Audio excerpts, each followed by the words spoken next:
Okay, let's get into the last part of phonetics and phonology. Firstly, we're going to recap what we've done so far. So far we have learnt that you can break language down into basic units of sound that are the building blocks of everything. They are called phonemes. And in connected speech, the phonemes in the words, when we're talking longer sentences, start to affect each other. They start to change things. Maybe they delete things. Maybe things become more like something else or something like that. So these phonological processes include elision, when you delete some of the sounds; assimilation, which is when a sound becomes similar to a sound that is next to it; vowel reduction, when you have an unstressed vowel in a word that's just turned into a schwa; or insertion, when you've inserted another sound into a word that isn't really meant to be there or wasn't there originally.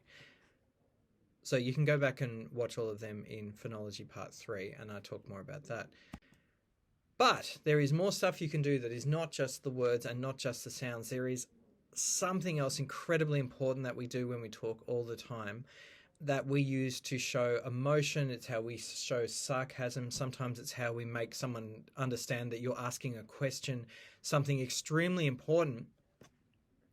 And basically, we can transmit all of these differences in meaning by doing things like talking loudly or talking softly.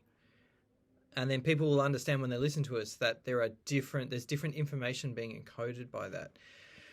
Or maybe you're saying something really slowly. Or maybe you're putting the emphasis on a particular word in your sentence. And all of these things transmit meaning, and they transmit a lot of meaning, particularly emotional extra meaning. So it's not just the words, it's not just the sounds we're making, it's also how we're saying it. Has anyone ever said to you, for example, it's not what you said, it's how you said it that upset me, if they're angry at you about something? Okay, now, the term that we use for all of these things in linguistics is prosody. And it basically has to do with things like the melody, the pitch going up and down, and how loud, and how you say these words, besides just mechanically what sounds were in them and what words you used. So these prosodic features, or people will just say prosodics, are stress, pitch, intonation, tempo, and volume. Now, we're going to give you some examples here. Normally when I show this PowerPoint in class, I would play a couple of really entertaining videos from YouTube, or at least I find them really entertaining. If you're watching this at home, firstly, I want you to watch this one. So it's just called Sears Aircon ad. It's an old air conditioner ad from American TV back in the 80s, where a married couple are arguing about someone going to Sears to buy an air conditioner. Watch this first. Once you've watched it, come back. Okay, now I'm going to send you to watch another video with exactly the same dialogue and exactly the same words, more or less. There's one or two he cheats and does change one. But basically exactly the same text, but with different use of prosodic effects, prosodic features. Basically, he's using prosodics to fundamentally alter the meaning of the words he's using. Okay, let's go and watch this one. You're looking for a YouTuber called ProZD, because he's American, 4 versions of that Sears Aircon ad. When you've watched it, come back.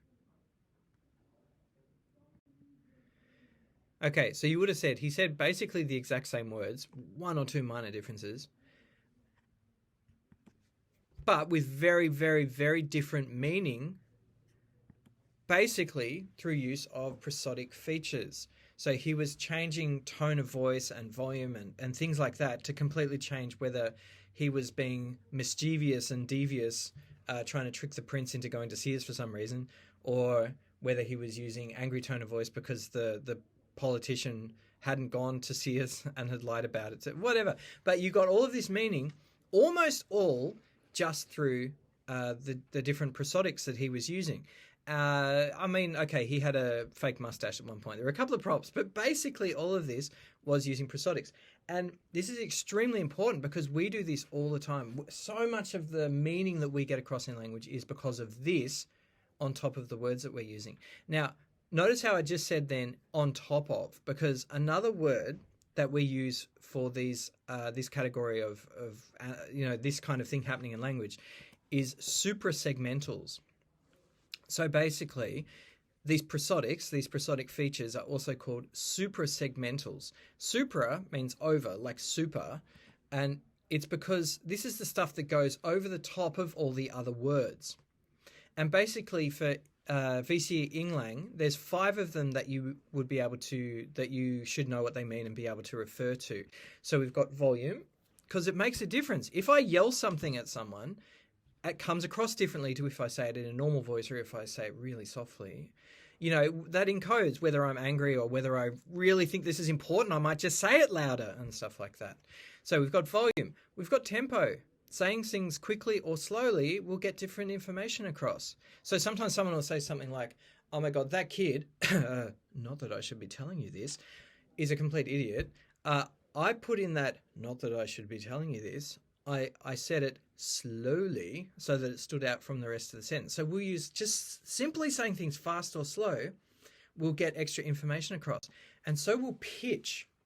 If you say things high or if you say things low, it'll change the information.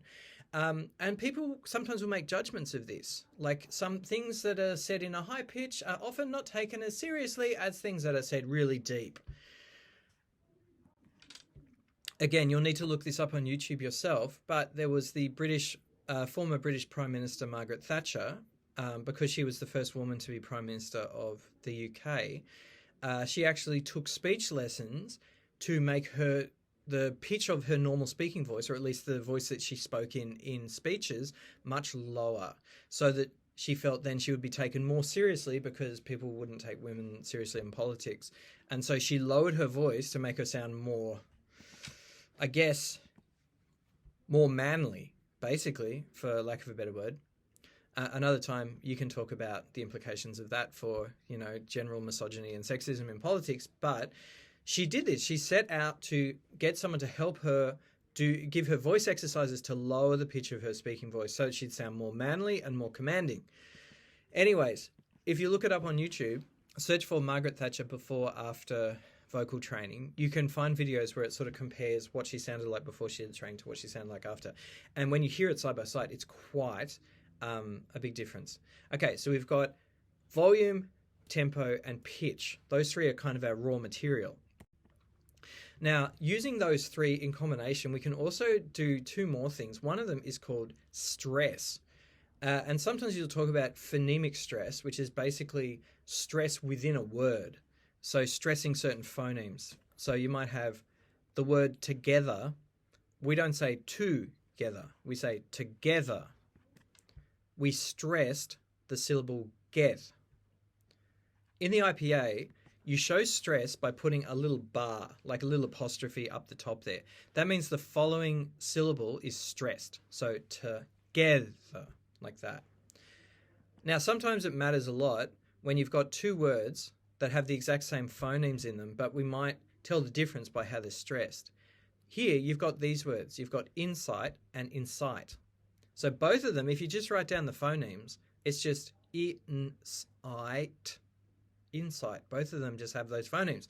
But you say insight for the top one and insight for the bottom one.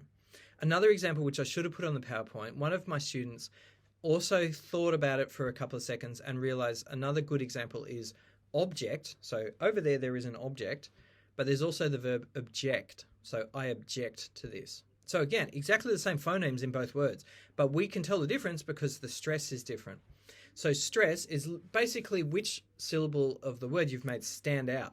Like you probably say it a little bit louder. You might have gone a little bit higher in your pitch. You might slow down. You might have used any of the other 3, but the combination is making something stand out is called stress. You also have in a word like photograph. Here we've got 2 syllables that are stressed. We've got the big stress, the primary stress is pho, and then we've got a secondary stress on graph, so photograph. But sometimes the stress will move because of other random rules going on, like photographer, the tog is stressed. Photographer. And then all of the other vowels through vowel reduction have gone back to a schwa. Sometimes we use this stress to tell the difference between a black bird and then the specific species blackbird. Did you hear the difference? Blackbird and blackbird. Another example, I teach German, but I'm not German. So I'm a German teacher, but I'm not a German teacher. Did you hear the difference there? That's tricky to hear. I'll say it again. I'm a German teacher. I'm not a German teacher. So the way that I put the stress on German instead of teacher is basically saying that German teacher is one unit, the same as blackbird is one specific species, as opposed to just any old bird that is black. Now, we also use stress across an entire sentence, and we do this to show what is the focus of the sentence. For example, Bob didn't steal the car yesterday. Some other guy did. Or Bob didn't steal the car yesterday. Focusing on he did not do that. Maybe Bob didn't steal the car yesterday.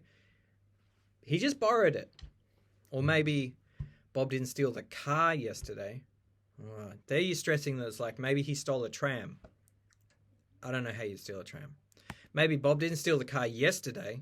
If you put the stress on yesterday, then you are shifting the focus onto it wasn't yesterday, it was last Tuesday or something.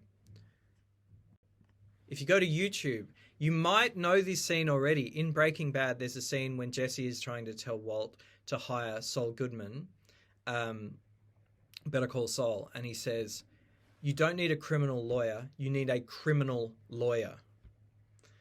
Implying that Saul is not just a lawyer who works with criminals, he's a lawyer who actually is a criminal.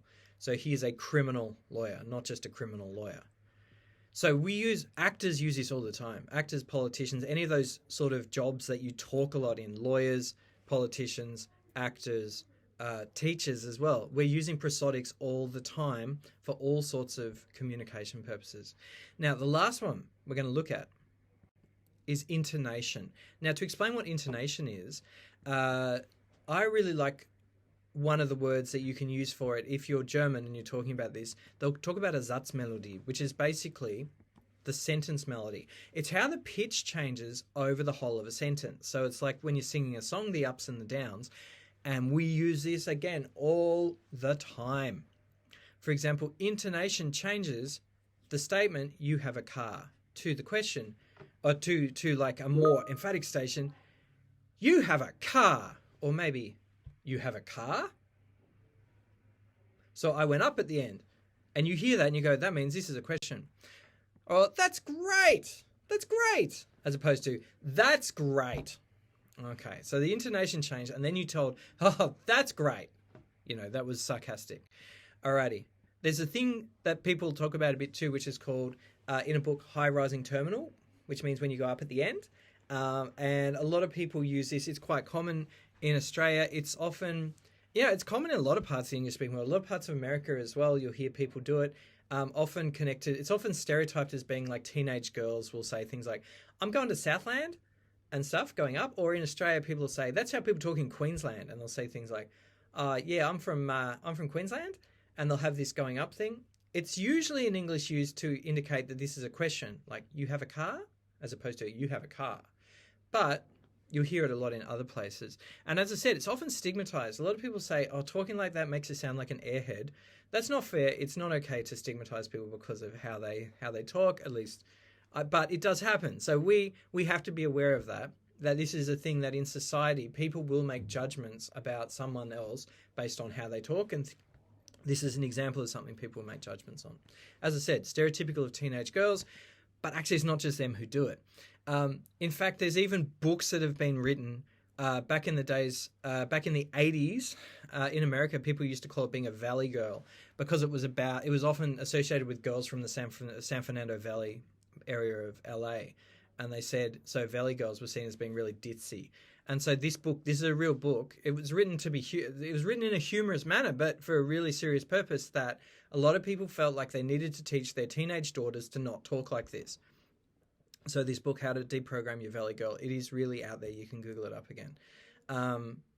So like I said, whether it's a good thing or a bad thing, or whether it's completely unfair or prejudicial or whatever, it does happen that people will make judgments of other people because of the prosodics that are going on there.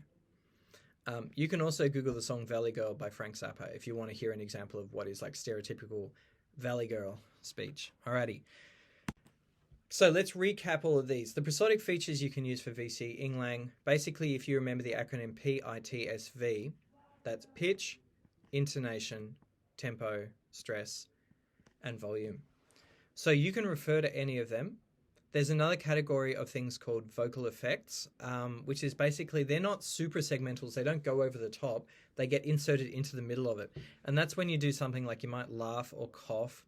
So someone might go, for example, someone might say, haha, yeah, he did a great job of that.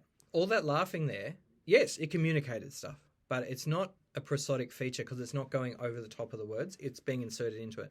Or the same thing if someone says, oh, that guy wrote a really great French essay, Google Translate.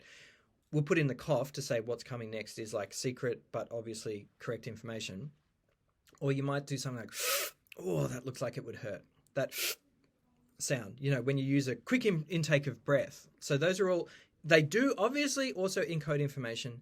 They're not prosodics because they're not going over the top. They're not super segmentals, but they are vocal effects. They do also matter. They do also give extra information.